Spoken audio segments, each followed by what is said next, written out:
Begitu mendengar namanya, yang terbayang adalah mobil super cepat, desain agresif, dan harga selangit. Tapi tahukah kamu, Lamborghini dulunya bukan pembuat mobil sport. Perusahaan ini justru lahir dari traktor. Hari ini, kita akan membongkar kisah luar biasa Lamborghini. Dari awal sederhana di ladang pertanian, hingga jadi rajanya supercar dunia. Semua berawal dari seorang pria bernama Ferruccio Lamborghini. Ia lahir tahun 1916 di Italia, dari keluarga petani sederhana.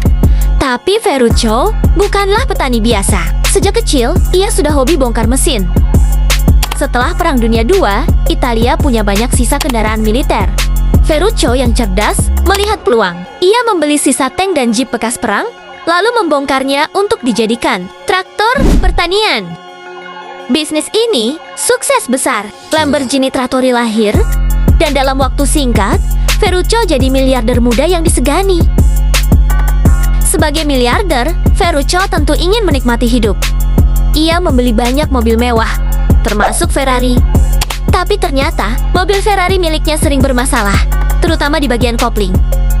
Ferruccio yang jenius di bidang mesin mencoba memperbaikinya, lalu menemui Enzo Ferrari untuk memberi saran. Sayangnya, Enzo Ferrari menanggapinya dengan sombong. Menurut kisah populer, Enzo berkata, "Kamu hanya pembuat traktor. Jangan ajari aku membuat mobil sport." Kata-kata itu menusuk hati Ferruccio, dan sejak saat itu, ia bertekad membuktikan kalau dirinya bisa membuat mobil sport yang lebih baik dari Ferrari. Tahun 1963, Ferruccio Lamborghini mendirikan Automobili Lamborghini di kota kecil San Agata Bolognese, Italia. Ia merekrut para insinyur terbaik, termasuk Giotto Bizzarini, desainer mesin V12 legendaris. Hasilnya, muncullah Lamborghini 350 GT.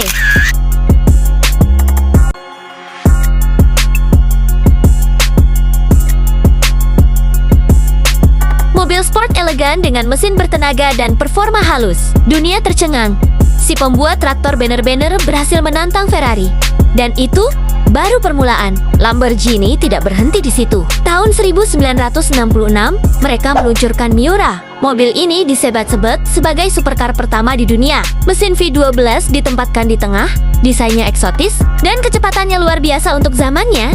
Miura langsung jadi ikon dan mengubah wajah industri mobil sport.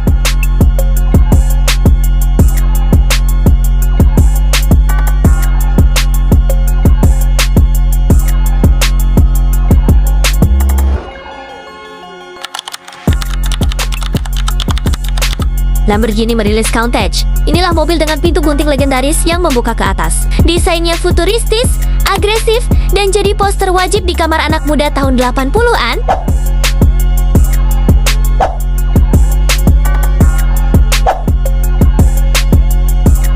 Kemudian hadir Diablo di tahun 90-an dengan kecepatan di atas 300 km/jam. Diablo makin mempertegas Lamborghini sebagai simbol kecepatan dan gaya hidup mewah.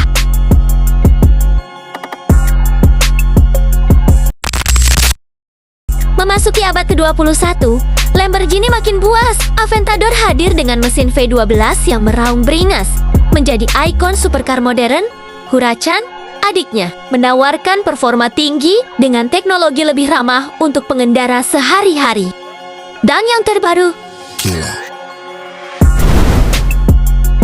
supercar hibrid yang membawa Lamborghini ke era elektrifikasi tanpa kehilangan suara khas V12 yang legendaris. Setiap generasi Lamborghini selalu jadi pusat perhatian. Bukan cuma soal performa, tapi juga soal desain yang ekstrim dan filosofi yang berani tampil beda.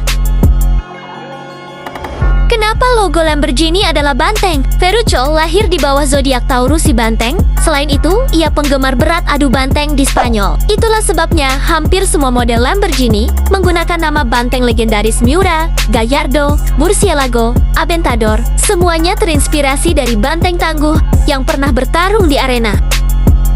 Dari traktor sederhana hingga jadi supercar yang disegani dunia, Lamborghini adalah bukti bahwa rasa sakit hati bisa melahirkan sejarah besar. Ferruccio Lamborghini membuktikan kalau gengsi bisa berubah jadi inovasi. Hari ini, Lamborghini bukan sekadar mobil. Ia adalah karya seni di atas roda. Simbol kemewahan, kecepatan, dan keberanian melawan batas. Kalau kamu diberi kesempatan, model Lamborghini mana yang paling ingin kamu kendarai? Tulis jawabannya di komentar. Dan jangan lupa like dan subscribe agar kita bisa bahas Ferrari.